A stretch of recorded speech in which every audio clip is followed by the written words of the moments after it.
Hi friends, ಇವತ್ ನಾವು ಸಿಗಂದೂರು ಹಾಗೆ ಮಾರಣಕಟ್ಟೆ ದೇವಸ್ಥಾನ ನೋಡ್ಕೊಂಡ್ ಬರೋಣ ಅಂತ ಹೊರಟ್ವಿ. ಹೊಸ ಬ್ರಿಡ್ಜ್ ಆದ್ಮೇಲೆ ತುಂಬಾ ದಿನದಿಂದ ಹೋಗಿ ನೋಡ್ಕೊಂಡ್ ಬರ್ಬೇಕು ಅಂತ ಅನ್ಕೊಳ್ತಾ ಇದ್ವಿ. ಹಾಗೆ ಆ ಟೈಮ್ ಇವತ್ ಬಂದೇ ಬಿಡ್ತು.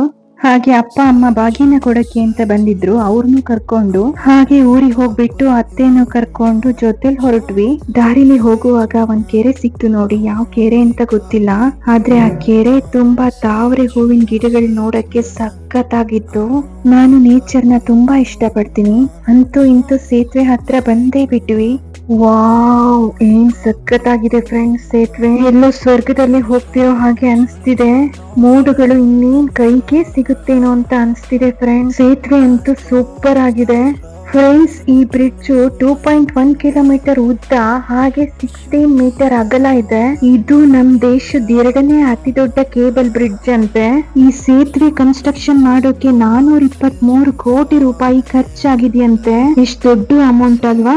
423 ಕೋಟಿ ಅಂತಂದ್ರೆ ಏನ್ ಸುಮ್ನೆನಾ ಫ್ರೆಂಡ್ಸ್. ಈ ಬ್ರಿಡ್ಜ್ ಶರಾವತಿ ನದಿಗೆ ಕಟ್ಟಿರೋದು. ಹಾಗೆ ಇದಕ್ಕೆ ನದಿಯ ಪ್ರವಾಹನು ಕೂಡ ತಡೆಯೋ ಕೆಪಾಸಿಟಿ ಇದೆಯಂತೆ. ಹಾಗೆ ಇದು ಕರ್ನಾಟಕದ ಅತಿ ದೊಡ್ಡ ಒಳನಾಡು ಸೇತುವೆ ಫ್ರೆಂಡ್ಸ್. ಈ ಬ್ರಿಡ್ಜ್ 2018 ನಲ್ಲಿ ಸಾರಿಗೆ ಸಚಿವರಾದ ನಿತಿನ್ ಗಡ್ಕರಿ ಅವರು ಬ್ರಿಡ್ಜ್ ಕನ್ಸ್ಟ್ರಕ್ಷನ್ ಗೆ ಅಪ್ರೂವ್ ಕೊಟ್ಟಿದ್ರು. ಹಾಗೆ 2020 ಡಿಸೆಂಬರ್ ಅಲ್ಲಿ ಕನ್ಸ್ಟ್ರಕ್ಷನ್ ಸ್ಟಾರ್ಟ್ ಮಾಡಿರೋದು. ಸ್ಟಾರ್ಟಿಂಗ್ ನಲ್ಲಿ ಕೆಲಸ ಸ್ವಲ್ಪ ಸ್ಲೋ ಆಯ್ತಂತೆ, ಆಮೇಲೆ ಫಾಸ್ಟ್ ಮಾಡ್ಕೊಂಡು ಹೋಗಿದ್ದಾರೆ ಫ್ರೆಂಡ್ಸ್. ಈ ಬ್ರಿಡ್ಜ್ ಅಲ್ಲಿ ಸಾಗರ ಮತ್ತೆ ಸಿಗಂದೂರು ಹೋಗೋರಿಗೆ ಮಿನಿಮಮ್ 2 ಅವರ್ಸ್ ಅಷ್ಟು ಟೈಮ್ ಸೇವ್ ಆಗುತ್ತೆ. ಸಿಗಂದೂರು ಹೋಗೋರಿಗೆ ಮುಂಚೆ ಲಾಂಚ್ ಅಲ್ಲಿ ಹೋಗ್ಬೇಕಿತ್ತು, ಮತ್ತೆ ಒಂದ್ಸಲ ಲಾಂಚ್ ಫುಲ್ ಆಗಿ ಆಚೆ ಕಡೆ ಹೋದ್ರೆ ಬರೋವರೆಗೂ ವೇಟ್ ಮಾಡ್ಬೇಕಿತ್ತು. ಇವಾಗ ಆ ಪ್ರಾಬ್ಲಮ್ ಏನಿಲ್ಲ, ಬಟ್ ಲಾಂಚ್ ಅಲ್ಲಿ ಹೋಗೋದು ಕೂಡ ಒಂಥರ ಮಜಾ ಇತ್ತು. ಇವಾಗ ಆ ಲಾಂಚ್ ನೆಕ್ಸ್ಟ್ ಟೂರಿಸಂ ಗೆ ಬಳಸ್ಕೊಳ್ತಾರಂತೆ. ಮೇನ್ ಆಗಿ ಈ ಬ್ರಿಡ್ಜ್ ಕೊಲ್ಲೂರು ಮತ್ತೆ ಸಿಗಂದೂರು ಟೆಂಪಲ್ ಹೋಗೋಕೋಸ್ಕರ ಮಾಡಿರೋದು ಫ್ರೆಂಡ್ಸ್. ಈ ಬ್ರಿಡ್ಜ್ ಸಾಗರ ತಾಲೂಕಿನ ಅಂಬಾರ್ಗೋಡ್ಲು ಮತ್ತೆ ಕಳಸವಳ್ಳಿ ಗ್ರಾಮಗಳಿಗೆ ಹೋಗೋಕೆ ಕನೆಕ್ಟ್ ಆಗುತ್ತಂತೆ ಫ್ರೆಂಡ್ಸ್. ಈ ಬ್ರಿಡ್ಜ್ ಕನ್ಸ್ಟ್ರಕ್ಷನ್ ಮಾಡೋಕೆ 60 ವರ್ಷಗಳಿಂದ ಹೋರಾಟ ಮಾಡಿದ್ದಾರೆ. ಇವಾಗ ಆ ಹೋರಾಟಕ್ಕೆ ಪ್ರತಿಫಲ ಸಿಕ್ಕಿದೆ.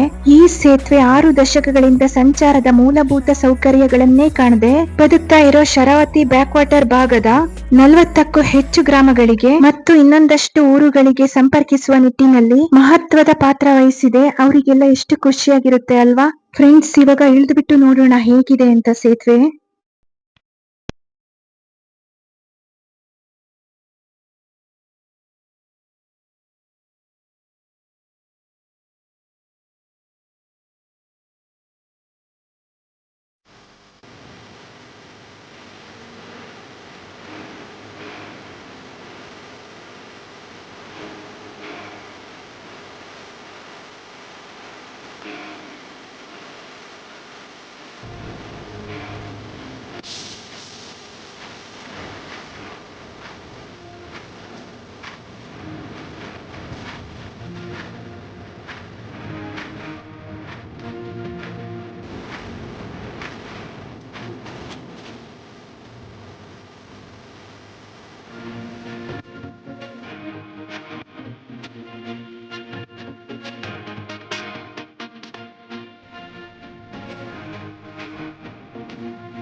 ಫ್ರೆಂಡ್ಸ್, ಅಲ್ಲಿ ಕಾಣಿಸ್ತಾ ಇರೋದು ಲಾಂಚ್ ಗಳು. ಮೊದ್ಲು ಇಲ್ಲಿಂದಲೇ ಕರ್ಕೊಂಡು ಹೋಗಿ ಆಚೆ ಕಡೆ ದೇವಸ್ಥಾನಕ್ಕೆ ಬಿಡ್ತಾ ಇದ್ರು.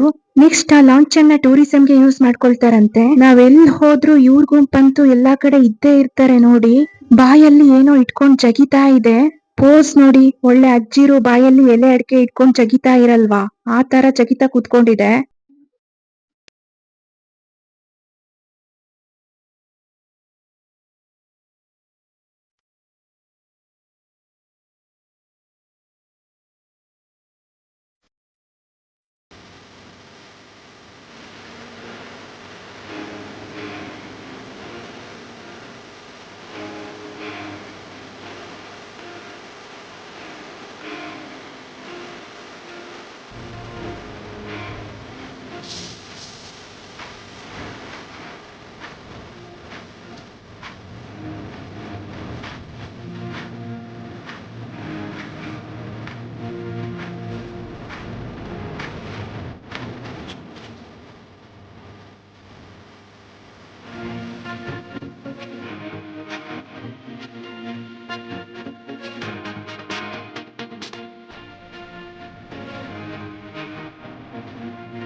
ಫ್ರೆಂಡ್ಸ್, ಸೇತುವೆ ಎಲ್ಲ ನೋಡ್ಕೊಂಡು ಅಲ್ಲಿಂದ ಸಿಗಂದೂರು ದೇವಸ್ಥಾನಕ್ಕೆ ಬಂದ್ವಿ. ಇವಾಗ ಬ್ರಿಡ್ಜ್ ಆದ್ಮೇಲಂತೂ ದೇವಸ್ಥಾನಕ್ಕೆ ತುಂಬಾ ಜನ ಬರ್ತಾ ಇದ್ದಾರೆ.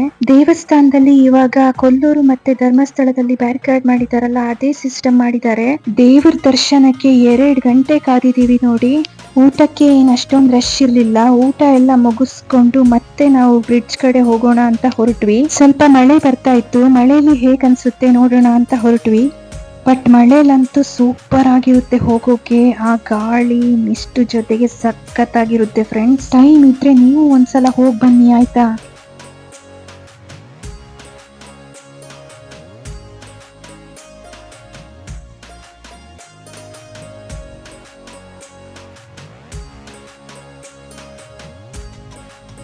ಫ್ರೆಂಡ್ಸ್, ಅಲ್ಲಿಂದ ಮಾರಣಕಟ್ಟೆ ಬ್ರಹ್ಮಲಿಂಗೇಶ್ವರ ದೇವಸ್ಥಾನಕ್ಕೆ ಬಂದ್ವಿ. ಇದು ಕೂಡ ಪವರ್ಫುಲ್ ದೇವಸ್ಥಾನ. ವಿಡಿಯೋ ಇಷ್ಟ ಆದ್ರೆ ಲೈಕ್ ಮಾಡಿ ಫ್ರೆಂಡ್ಸ್, ಹಾಗೆ ಚಾನೆಲ್ ನ ಸಬ್ಸ್ಕ್ರೈಬ್ ಮಾಡ್ಕೊಳ್ಳಿ. ಓಕೆ, ಬಾಯ್.